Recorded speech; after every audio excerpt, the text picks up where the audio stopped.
Well, thank you, Mr. Chairman. I want to start by acknowledging progress. I think it's important that we do so. This morning, we've had 9 straight Democrats talk to the FBI about emails without asking for immunity. That's a record. And I suspect the reason that they have not asked for immunity from Director Comey is they would say they've done nothing wrong. I find that interesting because that's exactly what Heather Samuelson and Cheryl Mills' attorneys said. In fact, they said it just a few days ago, and I'll quote it. The FBI considered my clients to be witnesses and nothing more. And then Ms. Mills and Ms. Samuelson's attorney said this. I think this is the most interesting part. The Justice Department assured us my clients did nothing wrong.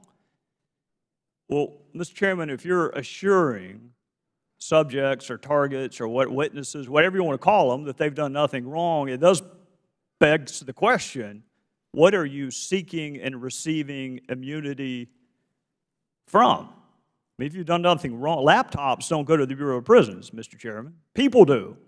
So the immunity was not for the laptop. The immunity was for Cheryl Mills. And if the Department of Justice says you've done nothing wrong, it does beg the question of why you are seeking or receiving immunity. And it could be, Mr. Chairman, for a couple of different. It could be for the classified information that was the genesis of the investigation. It could be for the destruction of federal records, which came from that initial investigation, or it could be both. Mr. Comey, I want to ask you this. Did the Bureau interview everyone who originated an email that ultimately went to Secretary Clinton that contained classified information? I don't think so. Nearly everyone, but not everyone.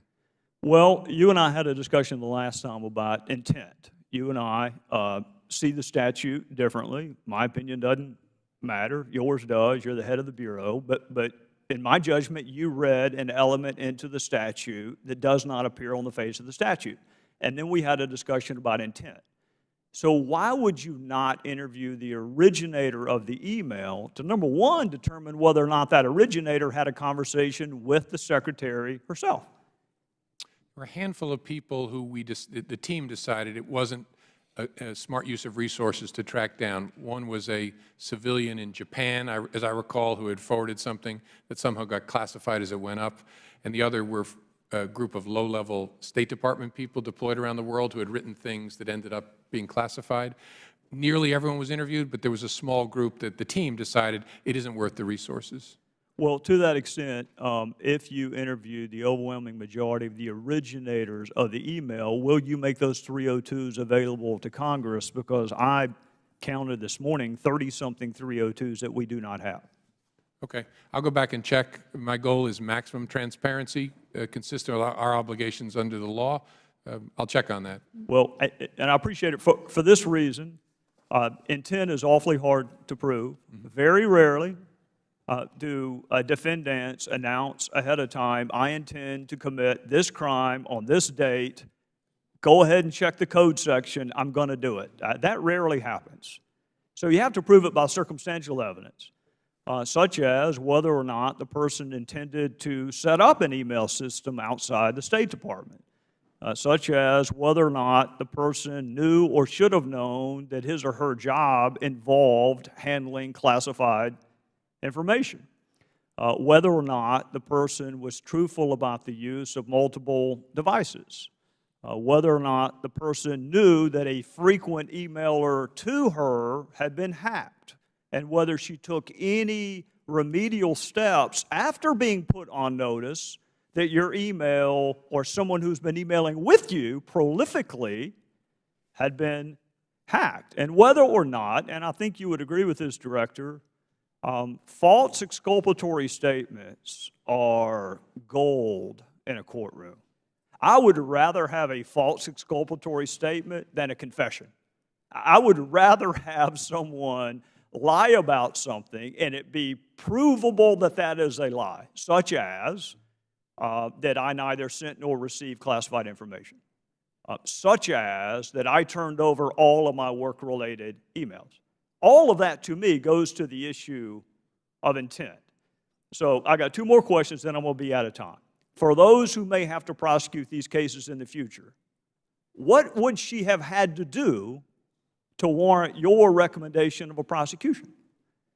If all of that was not enough, because all of that's what she did, if all of that's not enough, I mean, surely you cannot be arguing that you have to have an intent to harm the United States to be subject to this prosecution. I mean, that's treason. That's not a violation of this statute. No, I think we'd have to be able to prove beyond a reasonable doubt a general awareness of the unlawfulness of your conduct. You knew you were doing something you shouldn't do. And then, obviously, that's on the face of the statute itself. Then you need to consider, so who else has been prosecuted and in what circumstances, because it's all about prosecutorial judgment. But those two things would be the key questions. Can you prove that the person knew they were doing something they shouldn't do, a general criminal intent, general mens rea, but the and way have to treated other people similarly? The way to prove that is whether or not someone took steps to conceal or destroy what they've done. That is the best evidence you have, that they knew it was wrong, that they lied about it. It's very good evidence. Always want to look at what the subject said about their conduct. Well, and there's a lot. There's a lot. If you saw her initial press conference, it all falls under the heading of false exculpatory statement. I'm out of time, Mr. Chairman, but the director did. You started off by giving us examples of things the Bureau has done. And every one of us who's worked with the FBI, that is the FBI that I know. The one that went and saved that girl in North Carolina, that is the FBI that I know. What concerns me, Director, is when you have 5 immunity agreements and no prosecution, when you are allowing witnesses who happen to be lawyers, who happen to be targets, to sit in on an interview. That is not the FBI that I used to work with. So I've been really careful to not criticize you. In fact, I said it again this morning. They wanted to know, was he gotten to? Did somebody corrupt him? No, I just disagree with you.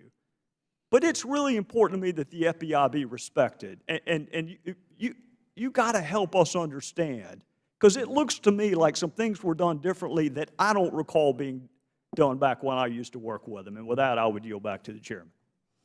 Can I respond to that? Yes, you may.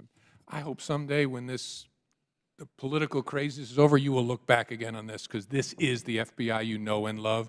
This was done by pros in the right way. That's the part I have no patience for. Sorry, sir.